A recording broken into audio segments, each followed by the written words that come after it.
पता नहीं 6 महीने चलेगी, 8 महीने चलेगी हुकूमत, पता नहीं कब गिरेगी, क्योंकि सिद्धरामैया नाराज है। तो ये नुमाइंदगी से महरूम किया गया है नॉर्थ कर्नाटक को।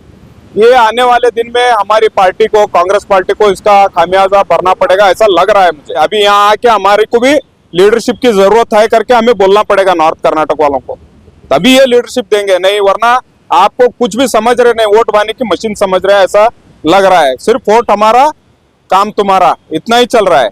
तनवीर सेठ और 4 मरतबा एमएलए कौन है, एन.ए. हारिस, उसका लड़का, इन्होंने डी.के. शिव कुमार के पीछे बहुत बड़ी वो मोहब्बत जताई थी, वो मोहब्बत का सिला मिल गया उन्हें। कांग्रेस पार्टी के अंदर फूट डाल दी के.सी. वेणुगोपाल। पहले बीजेपी वालों को बोलते थे पैसे लेकर के देती है, ये भी पैसों के पीछे गई हुई पार्टी कांग्रेस पार्टी। जी फरमाइए बाबा जी, लगातार आप कैबिनेट को लेकर, मिनिस्ट्री को लेकर आवाज उठा रहे थे कि मुस्लिम में 4 कैबिनेट मिनिस्ट्री दी जाए बोलते। कल अनाउंस हुआ है दो लोगों को मिनिस्ट्री मिली है, तो इस मौके पर कांग्रेस के लिए क्या पैगाम रहेगा आपकी जानकारी से? अब देखो, सबसे अच्छी और बुरी दोनों तरफ से मैं बात बोलना चाहता हूँ। 4 मिनिस्ट्री इसलिए चाहते थे ताकि कुछ ही वक्त रह गया है कांग्रेस पार्टी का, यानी कि रियासत में इलेक्शन के लिए 1.5 साल का वक्फा है, बातों बातों में 6 महीने निकल जाएंगे, उसके बाद अपने अपने मसरूफियत में हो जाएंगे। अगर ये 4 मिनिस्टर बनाते तो ये पार्टी के लिए बेहतर था।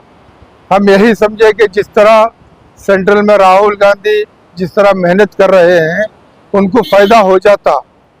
जैसा इन्होंने कल अनाउंस किया है, तो उससे मालूम होता है कि कांग्रेस पार्टी को अब ये कर्नाटक का गवारा नहीं देता, उनको कर्नाटक पसंद नहीं है, क्योंकि यहाँ पर ना मल्लिकार्जुन खड़गे जो पार्टी के सदर हैं, ना उनकी बात चली है, ना राहुल गांधी की बात चली है।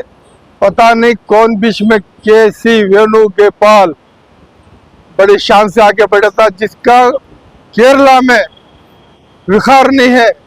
वो इंसान कर्नाटक की जमीन में आकर के जो खेल खेला है, उससे पता चलता है कि आने वाला वक्त जो है कांग्रेस के लिए बहुत मुश्किल होने वाली है, क्योंकि सिद्धरामैया 8 साल चीफ मिनिस्टर ऑफ कर्नाटका रह करके इस कांग्रेस पार्टी जब मर गई थी उस टाइम के ऊपर पैदल बल्लारी को जाकर के बल्लारी वालों के सीने के ऊपर कदम रख करके उन्हें कांग्रेस पार्टी को जिंदा किया था।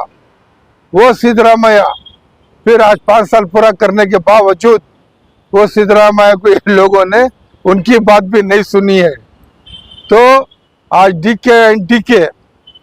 जिस तरह से ये मिनिस्ट्री का अनाउंस किए हैं ना, ये इनके लिए आने वाला वक्त बहुत मुश्किल हो जाएगा, और ये मुश्किल सेंट्रल पार्टी को भी जाएगी।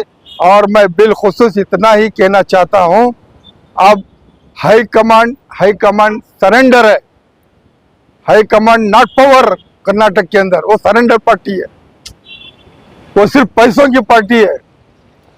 पहले बीजेपी वालों को बोलते थे पैसे लेकर के देती है, ये भी पैसों के पीछे गई हुई पार्टी कांग्रेस पार्टी। मुसलमानों को सोचना चाहिए, और किसको क्या मिनिस्ट्री दे रहे हैं ये तो वक्त बताता है। हो सकता है वही लुटेरों को फिर वो लूटने के लिए मौका दिया जाएगा, क्योंकि यहाँ पर के.सी. वेणुगोपाल वो हाई कमांड है। ये के.सी. वेणुगोपाल जब तक कांग्रेस में, कांग्रेस खत्म हो जाएगी। ये राहुल गांधी और प्रियंका गांधी सोचना चाहिए, ये ना समझे कि ये जाकर के वायनाड में जिता दिया। वो उनका एक वहाँ की एक सोच समझी अक्लमंदी थी वायनाड वालों की, केरला वालों की, उन्होंने इनको जिताया है। इसका मतलब ये नहीं कि वेणुगोपाल जिता लिया। वेणुगोपाल अगर उसमें काबिलियत होती, केरला के अंदर वो सीएम बना बैठा होता था। उसे केरला में नहीं पूछते, कर्नाटक में आज उन्होंने फूट डाल दी, फूट कांग्रेस पार्टी के अंदर फूट डाल दी के.सी. वेणुगोपाल। मैं बार बार बोल रहा हूँ, इस इंसान से जो नुकसान कांग्रेस पार्टी को हो रहा है, इसका जिम्मेदार खुद वो और उनका हाई कमांड है।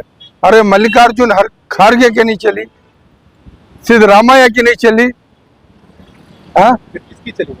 अब के.सी. वेणुगोपाल की चली है। जिस तरह आकर के बैठा हुआ था वो पता चल गया कि इन्हें क्या खेल खेला है। ये केरला जो इसे नहीं संभला तो कर्नाटक में उन्होंने फूट डाल दिया। बस इतना मैं कहना चाहता हूँ। जब से सीएम बने आपका डिमांड है कि रिजवान अर्शद को मिनिस्ट्री दी जाए और सलीम अहमद। मैं ज्यादातर सलीम अहमद इतनी जो अगर वो करते नॉर्थ कर्नाटका और बॉम्बे कर्नाटका में जो मुसलमानों की पकड़ थी वो उनके हाथ में थी, उनके लिए फायदा होता था। अब वो फायदा गया कांग्रेस पार्टी को। लेकिन आपकी एक डिमांड तो पूरी हुई, रिजवान अर्शद को मिनिस्ट्री। एक से क्या लेना, हम तो 4 पूछ रहे थे, कम से कम इनको 2 देते, एक लेडी को देते तो अच्छा था ना। सलीम अहमद के लिए क्या पैगाम रहेगा जो मिनिस्ट्री नहीं अब उससे जी। वो तो सब्र करने वाला इंसान है। अभी तक तो उन्होंने इस तरह से कोई शोर शराबा नहीं किया, ना लोगों को उकसाया, ना हाथ में वोटें दिया, ऐसा कुछ भी उन्होंने अब तक नहीं किया है। उन्हें पार्टी की वफादारी में उन्होंने काम किया है और पार्टी का मामला है, अब आगे पार्टी समझ जाएगी। क्या कांग्रेस हुकूमत में कांग्रेस के एमएलए से एहतजाज करने लगे हर जगह? अभी कहते हारिस के यहाँ प्रोग्राम हुआ, एहतजाज हुआ, तो यहाँ कांग्रेस ऑफिस के सामने भी एहतजाज हो रहा है, तो इसमें क्या नहीं देखो अब सेट का भी बड़ा मसला है। अब सीधी सीधी बात है, पुराना आदमी कौन है? तनवीर सेठ। और 4 मरतबा एमएलए कौन है? एन हारिस। उसका लड़का इन्होंने डीके शिव कुमार के पीछे बहुत बड़ी वो मोहब्बत जताई थी, वो मोहब्बत का सिला मिल गया उन्हें, समझे ना। जबकि 4 बार एमएलए, हाँ उसको भी देना चाहिए था ना। अब जो पुराना जिसके ऊपर बदनामी हो चुकी है, जो जिसे तकलीफें हुई है, उन्हीं को वापस अगर ये कांग्रेस पार्टी लाती है तो खुदा हाफिज होगी पार्टी। बस इतना बोलना चाहिए। सेठ बाबा जी, आपकी तरफ से आप खुदा हाफिज बोल रहे हैं, जो लीडरान है, क्या वो लीडरान अगर इक़दाम उठाएंगे तो कुछ फैसले सामने आए? आपको क्या नहीं लगता? अभी देखो, जब HD कुमारस्वामी सीएम थे उस टाइम के ऊपर उनको सीएम देखना पसंद नहीं था। किसे? यही सिद्धरामैया, यही उनके साथ में रहने वाले जमीर अहमद खान और दूसरे लोगों को। तो 17 एमएलए कांग्रेस पार्टी से जीते हुए इन्होंने बॉम्बे बेच करके कुमारस्वामी की हुकूमत और कांग्रेस कुमारस्वामी अलायंस हुकूमत की इन्होंने गिराया था। अब वो सिद्धरामैया की बात इन्होंने नहीं सुनी है ना। पता नहीं 6 महीने चलेगी, 8 महीने चलेगी हुकूमत, पता नहीं कब गिरेगी, क्योंकि सिद्धरामैया नाराज है। और वादे भी बहुत सारे थे मुसलमानों को लेकर, अब क्या उम्मीद लगती है कि वादे पूरे होंगे? अरे नहीं, डीके शिव कुमार है। डीके शिव कुमार का एक वो बात याद है आप लोगों को, जब हिजाब का मामला उठा था, जब मुसलमान एमएलए हो या एमएलए बात उठाने की कोशिश करी तो रोका था ये डीके शिव कुमार कि आप हिजाब के बारे में और किसी के बारे में नहीं बोल सकते, तो सब साइलेंट थे। वो डीके शिव कुमार है। तो वादे वफा सब खत्म हो गए, समझे ना। वो तो बनाने के बाद हाँ इतना जरूर है, उनका कोई स्वामी और अपोजिशन पार्टी वाले बोल रहे थे कि कभी सीएम नहीं बनेगा, वो सीएम बन गया, नाम हो गया, काफी है। जी सर, पिछली बार हम वोट के मामले में लेकर जो भी मिनिस्ट्री मिल रही है बैंगलोर की हद तक मिल रही है, लेकिन इस बार जो मिनिस्ट्री मिली है बैंगलोर, इस पर आप लगातार आवाज भी उठा रहे थे, इस पर क्या कहना चाहिए? देखो, नॉर्थ कर्नाटक में 5 से 6 एमएलए हैं, 2 या 1 एमएलसी है। इनमें किसी को देना चाहिए था। ये बहुत बड़ी आबादी, मैं पिछली बार भी बोल चुका हूँ, बहुत बड़ी मुस्लिम की आबादी नॉर्थ कर्नाटक में है। नॉर्थ कर्नाटक से कांग्रेस के एमएलए, कांग्रेस के सीनियर लीडर्स चुन के आते हैं। उनको भी ये ख्याल रखना था, जो कांग्रेस में मुस्लिमों को छोड़ के दूसरे कास्ट के जो एमएलए हैं, जो मिनिस्टर्स है, उनको भी ख्याल रखना था कि मुसलमानों को हम लोग नॉर्थ कर्नाटक के मुसलमानों को नुमाइंदगी दे। तो ये नुमाइंदगी से महरूम किया गया है नॉर्थ कर्नाटक को।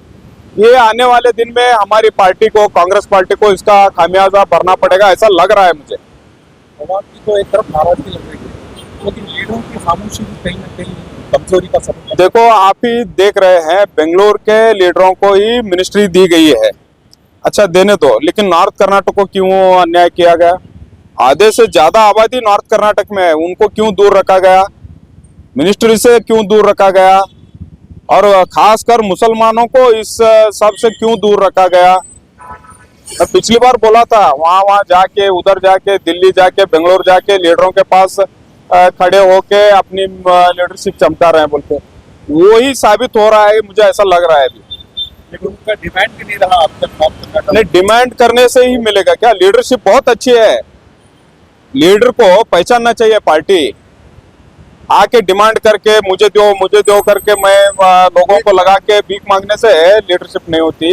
लीडर्स को क्रिएट करना है, जैसा देवराज अरसू के जमाने में से नॉर्थ कर्नाटक, ये सामाजिक न्याय बोलते हैं ना, सामाजिक न्याय है। नॉर्थ कर्नाटक से कितने लोग आना है, कौन से कास्ट से कितने लोग आना है, कहाँ कितनी कास्ट हम ये है क्रोडीकरण, ये करने से आगे पार्टी को बहुत बड़ा फायदा होने वाला था, वो नहीं हुआ है। लीडरों के लिए क्या परिणाम रहेगा खास कर? देखो लीडर्स, हमारे जो नॉर्थ कर्नाटक के लीडर्स हैं, माइनॉरिटी के लीडर्स हैं, उनको भी ये बेंगलोर वाले के जैसा सीखना है, नहीं तो आप महरूम रह जाएंगे। आज घर में जाने से हमारे घर वाले को थोड़ा पानी प्यास लगी है करके बोलने के बाद में पानी देने का रिवाज चालू हुआ है, पहले ऐसा नहीं ला के देते थे। अभी यहाँ आके हमारे को भी लीडरशिप की जरूरत है करके हमें बोलना पड़ेगा नॉर्थ कर्नाटक वालों को, तभी ये लीडरशिप देंगे, नहीं वरना आपको कुछ भी समझ रहे नहीं, वोट पाने की मशीन समझ रहे हैं, ऐसा लग रहा है। सिर्फ वोट हमारा काम तुम्हारा, इतना ही चल रहा है। इसके खिलाफ हम लोगों को, नॉर्थ कर्नाटक के लीडरों को ही बोल रहा हूं मैं, उनको भी इसके बारे में गंभीरता से सोचना है और आने वाले दिन में इसको क्या करना है, अल्टरनेट क्या करना है, लीडरशिप, मिनिस्टरशिप और जो निगम मंडली है, जो एमएलसीज है, इसमें नॉर्थ कर्नाटक के मुस्लिम्स क्या करना है, ये बैठ के गंभीर तरह से चर्चा करके इसमें इन्वॉल्वमेंट होना है। जब तक हम दूर रहेंगे ये लोग दूर ही रखेंगे। भगवान से लीडर बनते हैं सर, लीडर कहीं ना कहीं वही पार्टी में रहना मुनासिब होता है आपको? तो देखो अभी क्या समझ रहे हैं, ऑप्शनल दूसरा नहीं है, ये समझ के यहाँ पर चल रहा है। चलो कांग्रेस पार्टी को हम लोग काम कर रहे हैं, लेकिन एक अल्टरनेट लीडरशिप भी बढ़ेगी। इसके वजह से आने वाले दिन में अल्टरनेट लीडरशिप भी बढ़ेगी।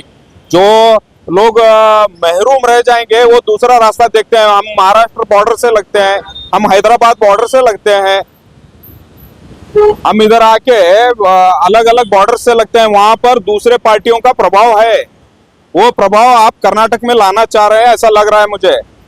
जो पार्टियां हैं, हैदराबाद की पार्टी है, महाराष्ट्र की पार्टियां है, वो पार्टियों को नॉर्थ कर्नाटक में अंदर आप गेटवे ऑफ इंडिया बना के दे रहे हैं, गेटवे ऑफ कर्नाटका, उनको अंदर आने के लिए जगह बना के दे रहे हैं, रास्ता बना के दे रहे हैं। आपका